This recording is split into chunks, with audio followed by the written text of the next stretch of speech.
Good afternoon, evening, morning, whenever you're watching this, my friends, my spirited living community, all those who have found me, Deborah Roth, and are joining me on my exploration of the divine feminine through connecting with our inner goddess team, which is basically embodied in all of us, regardless of gender, through all of the qualities of the positive feminine qualities. I go into more detail with those when this is up on my YouTube channel. You can look in the description there. You just hit the I in the corner. So just go to my YouTube channel tomorrow and you'll get more information about this amazing, this is not a goddess this week, although according to her, she certainly had a lineage of a divine lineage, and that is Queen Hatshepsut. Hatshepsut. She is one of a very few female queens of female pharaohs in ancient Egypt. She kind of gets overshadowed, and for a number of reasons, which we'll talk about, by Cleopatra, who actually came like 1400 years later, 14 centuries later. But she was a pretty amazing woman in her own right. And she was, because for the obvious reason, in that acutely patriarchal time, the fact that she not only survived, but flourished as one of the great pharaohs for 22 years. So, and she was mostly known, not because of her conquests, although she did start her reign very young, at like 22 or something, early 20s. She did start her reign with a military campaign, but fairly short, brief one, just to kind of establish her authority and her strength. But beyond that, she was much more known. The years that she reigned were years of peace. Hi, John. Were years of peace. They were known to be, she was best known to be an enormous builder, and still to this day, in New York City, the Met Museum has a whole area devoted to her and the statues that she commissioned during her reign. So she brought commerce and trade and versus conquest, which was, yes, as I said at the very beginning of her reign, but no one really equaled her until Cleopatra. And yet, she's got a little bit of a complicated history. The mythology attached to her, because when we talk about the goddesses from around the world, there are myths, but of course we embody the qualities of these goddesses as qualities that we all carry within us. And the mythology that she put out there was that her mother was actually impregnated by Amun, who was the chief god, and therefore that she was of divine lineage, which she really needed.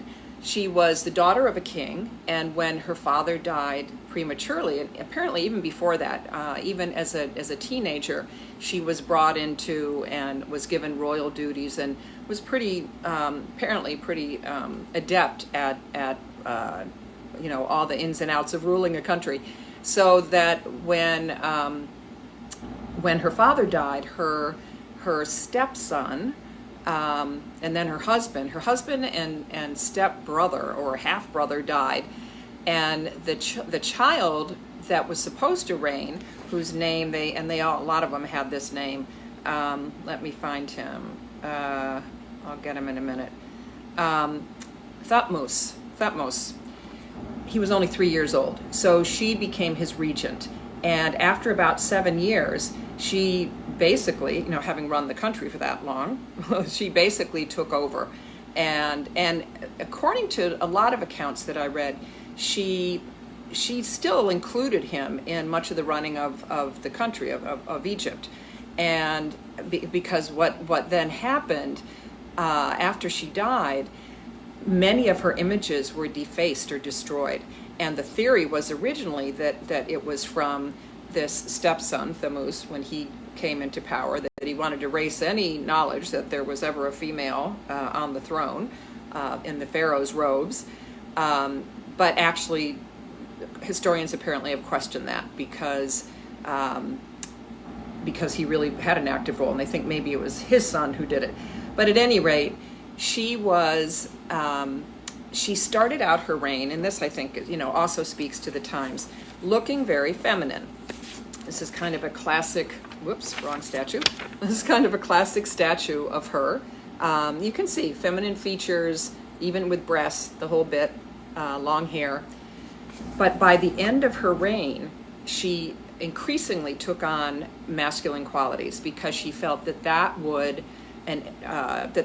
prove to the people, that would show the people that she was strong enough to intervene to the gods on their behalf. So by the end of her reign, she was shown with muscles and a beard and a headdress and a kilt, those kind of skirts that that you see the pharaohs wearing in all the depictions. So, and yet, the other thing that they found, while she was continually and all through her life looking more and more, making an effort to look more and more masculine as that show of strength, she also insisted that she be referred to as, let's see, some of the things, as daughter of Re, always as a daughter, of His Majesty herself, which I love. So she really took on the mantle of, in these 22 years that she reigned, and still pretty young, she died in her early 40s, she took on the mantle of this incredibly powerful pharaoh, because she was.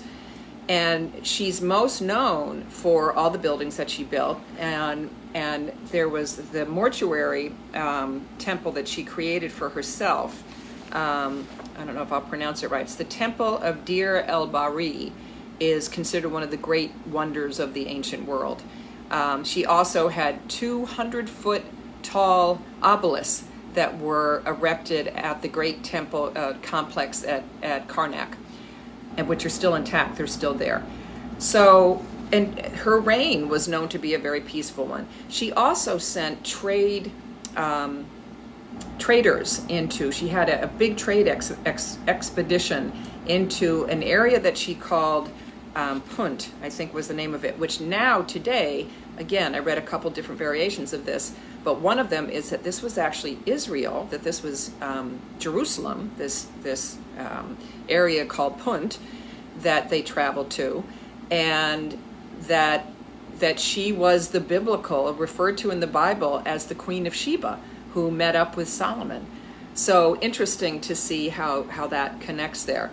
And in that trading, they brought back fantastic relics and riches and myrrh trees. Myrrh being this very sacred incense that was used in all kinds of temple offerings and funereal rituals and that kind of thing. And she, unfortunately, they died apparently because Egypt had the wrong weather, it was not conducive to growing myrrh trees. But that gives an idea of why she ended up being so powerful, not because she conquered, the lands around her, but because she opened up trade routes and she created these beautiful monuments. Yeah, some of them were to her, but they last today, and they really give us an idea of what was going on in her reign. So I now know that I need to get over to the Metropolitan Museum, living in New York City, and check out the Hatshepsut room.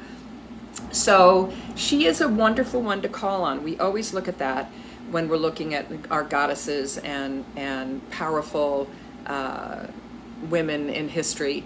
She is one to call on when you are in need of an influx of power, if you want some creativity. Now, the reason that I brought her up, should have mentioned this at the beginning, right now, is that her birthday is July 29th, which is the end of this week that I'm recording this in. And the Leo new moon, perfectly situated, is on the 28th, on Thursday. I'll be doing my new moon circle here in New York City then. I send out all kinds of new moon resources in my newsletter every month, so you can definitely sign up there if you want to see that. And the sign of Leo, you often hear the phrase Leo the lion. And Leo is also the lioness, the king, or in this case, the queen of the jungle, of her domain. So we will be honoring in my new moon circle our inner queen, what it means to step into our power, what it means to take on your sovereign self, to declare your sovereignty, your ability to move in the world in powerful, passionate, creative ways. Leo's also a very creative sign. It is a passionate sign. It's a fire sign. So again, regardless of your gender, we can all take in, and we all need to take in, these qualities of the divine feminine, really to bring our world back into balance. Now, I found, and I can't play it, I think because of copyright reasons, on YouTube or Facebook Live and Instagram Live, this really wonderful prayer to her in Egyptian, in, I guess, ancient Egyptian. And that apparently if you listen to this prayer, it empowers you to ask favor for Hatshepsut, because this prayer is what's sung to her during to guide her into the afterlife and to help her be powerful in the afterlife. So if you listen to this prayer, you're then able to make a wish to Hatshepsut, and I will include the link in my YouTube description of this. If I think of it, I'll also do it in social media. So you can listen to that and just think about your call to action with Hatshepsut is to call on her when you need to be productive and prolific, like she was with all of her building, when you want to be creative, when you need an influx of power. So I thought a really wonderful chant to do in her honor, in addition to when you listen to this this specific prayer to her, is one that I originally heard, well, all of my chants I heard ages ago, probably from Starhawk. And this one goes, it's all about power. We are the power in everyone, and we are the dance of the moon and the sun. We are the hope that will not die, and we are the turning of the tide. We are the power in everyone, and we are the dance of the moon and the sun. We are the hope that will not die, and we are the turning of the tide. So, sing that, invoke Hatshepsut anytime this week, this year. Doesn't have to be around her birthday, that you need that extra influx of power. And I would love to hear how that goes. I'd love to hear your connection, and any Egyptophiles out there, people who love Egyptology. Any information that you have about Hatshepsut, I would love to hear too. As we all honor the Queen, the sovereign, powerful energy that exists in all of us. Thanks so much for being with me, Deborah Roth at Spirited Living. Check out the YouTube channel to get more information that I can't put it all that I do on social media. And check back in, subscribe there too, so you know when new goddesses are coming up. Wonderful to be here with you all. Thanks so much for joining me. Bye.